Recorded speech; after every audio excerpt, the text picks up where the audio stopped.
So today I just wanted to talk a little bit about what happened in Moscow last week. Of course, I'm referring to the horrible terrorist attack that took place there. And in particular, I wanted to focus on the question of who might have been behind this attack. Now, what we've been hearing from Western media and Western politicians is that this was done by an organization called ISIS-K. Funny how they always come up with these names so quickly. But anyway, ISIS-K apparently is a Muslim terrorist organization that branched off of ISIS, and they're the ones that organized and executed this. And that's basically all there is to it. And that should also cover the question why. So why did they do this? Well, I guess because they're Muslim terrorists. That's why. So that's what the Western media has been telling us. Now, what they've also been saying is that Vladimir Putin is pointing the finger at Ukraine and Western intelligence agencies like the CIA, of course, as in they might have something to do with this terrorist attack. But as they always do, the way they're saying it very much seems like an attempt to paint Vladimir Putin as this crazy maniac, this evil dictator who is just making up these outrageous theories about Ukraine, and he might be using that to justify whatever evil plans he may have. So maybe he wants to intensify the war or something like that, and he will use that to justify that. So that's what the Western media has been telling us. But here's the thing. Is this theory really that crazy? I think we first need to understand what the United States and especially the CIA is all about. So the United States of America seems to have adopted a belief or a philosophy of thinking that it is the sole ruler of the world and everyone else should bow down to it. And it's using any possible means that it thinks is necessary to impose its will on the world. So it's using propaganda to demonize opponents, economic sanctions, it has weaponized the US dollar. The US also has a history of supporting and arming terrorist groups, if these groups happen to be useful for US interests. Also assassinations. So as you can read in this article from The Guardian from 2017 that says the CIA has a long history of helping to kill leaders around the world. So basically anyone who in any way is deemed a threat to the United States' interests could simply be eliminated. Now, another trick up their sleeves is overthrowing foreign governments. So as this 2016 article from the Washington Post acknowledges, the US tried to change other countries' governments 72 times during the Cold War. So this is during the Cold War alone, and only those cases that the Washington Post knows about. So they've become very experienced in these so-called regime change operations. And that, allegedly, is also what they did in Ukraine. So they ousted a democratically elected president because this president, Yanukovych, wanted his country, Ukraine, to stay neutral. He wanted good relations with both the West and Russia. But that, of course, wasn't good enough for the US, so he was chased away and the Ukrainian government was replaced by a group of people that were pre-selected by the US. Now, I know it must be hard to believe for some that the intelligence agency of a well-respected country like the United States of America would be capable of such things.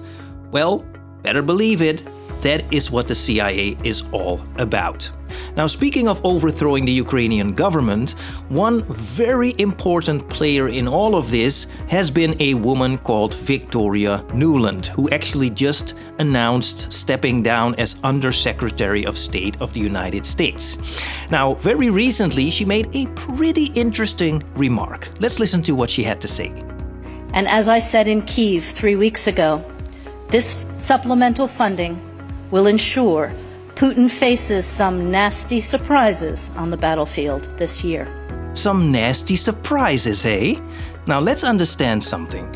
Ukraine has basically been defeated by Russia. I mean, they don't have enough weapons, they don't have enough ammunition, they don't have enough manpower, and even the 60 billion that Victoria Nuland is talking about is not gonna change that. So there's basically nothing they can do.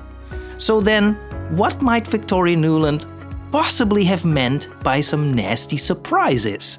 Now, of course, in and of itself, this doesn't prove that Ukraine and the CIA were involved in the terror attack, but you have to admit, it is quite peculiar and it is quite a coincidence. But then there is the actual perpetrators of this terrorist attack.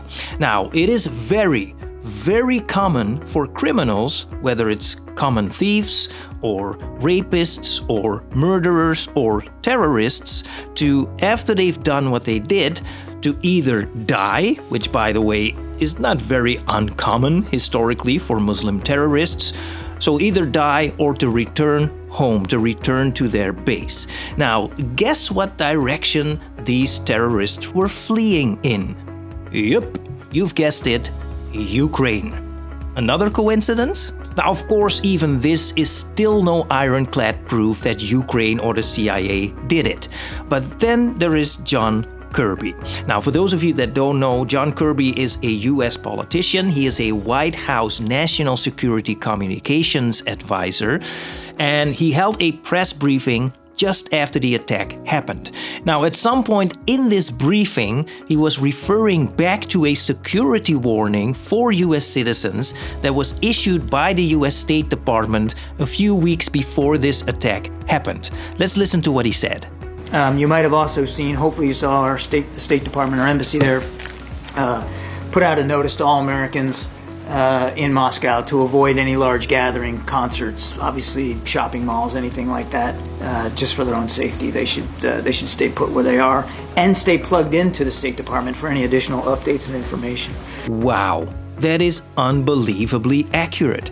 So they told people not to go into concert halls and shopping malls, which is exactly where this attack took place. How did they know that? But it gets even a little bit stranger than that. A few moments later, he was asked if the US had prior knowledge about this attack, and this is what he said. Did the US have prior knowledge of this attack in Moscow, given that the US embassy had issued warning beforehand?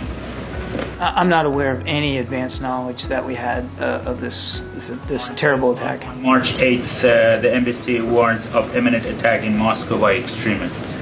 Yeah, I think that I'll let the State Department speak to that, but I don't think that was related to this specific attack. So let me get this straight. So they didn't have any prior knowledge of this attack, but somehow they felt they had to warn US citizens not to go into concert halls and shopping malls, which is exactly where all of this happened? Are they psychic now? And another funny thing about this is that within an hour of this happening, the US government put out a statement saying that it wasn't Ukraine. How would you know that? And also, what a strange thing to say. It's like, I don't know, the grocery store around the corner getting robbed, and I just go to the police station uninvited, and I just say, yeah, well, I don't know anything, but I know it wasn't my friend Benny. What a strange thing to say. So, there are definitely some clues that even we know that could support a theory of Ukraine and CIA involvement. And of course, I know that even this is still not 100% proof of that. But the point is that given everything, so given the behavior of the CIA historically, given the history of this conflict in Ukraine, given all the evidence, and apparently there is some more evidence out there, when Vladimir Putin said that he believes that Ukraine and Western intelligence agencies might be involved in all of this, it is actually a very plausible scenario. So for Western media to paint Vladimir Putin as this evil dictator who is just inventing these crazy, outrageous theories for his own gain, it's just bad faith reporting. So like ever so often, what they're doing is they're deliberately spreading misleading information to harm, or in this case, to further harm, the reputation of Vladimir Putin and the Russian government. And that is exactly the definition of what we call propaganda.